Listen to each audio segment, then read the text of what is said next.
当小家伙们出现咳嗽症状的时候，家长们要仔细观察他们咳嗽的状态。如果只是轻微咳嗽的话，可以让孩子多补充点水，少做激烈的运动。如果孩子咳嗽时听到嗓子里有痰的话，家长们给小家伙们吃一点止咳类的药剂或者糖浆。如果咳嗽时还出现发烧的情况话，那最好去医院做个化验，检查看看是什么因素引起的咳嗽和发热。小家伙们咳嗽期间要注意饮食。下面我们就一起看看宝宝孩在咳嗽时家里哪些东西是禁止他们吃的。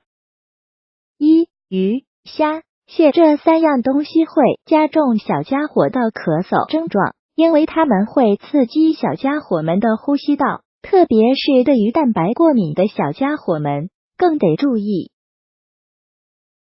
2、肥甘厚味的食物，在咳嗽期间吃这些油腻的东西也会加深咳嗽的症状。孩子出现咳嗽大多都是因为肺热，生病期间再食用这些食物的话，会加重他们肠胃的负担，这样会延迟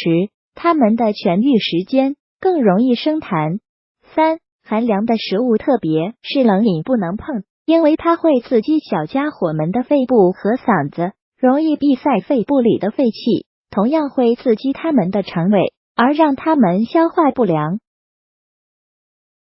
4、糖类、朱古力类、坚果类，这些东西在咳嗽的时候食用的话，它们会加重病情，因为这些东西的含糖量很高，也容易滋生痰。5、不能吃的水果，我们常吃的一些水果也有会滋痰的，吃了它们之后，会让嗓子里的痰是想咳也咳不出来了，从而导致他们的病情加重。例如香蕉、葡萄、橘子以及苹果。蛋糕、面包之类甜点心也是不能吃的，因为它们能有助热的效果，它会让我嗓子里的炎症不容易治愈。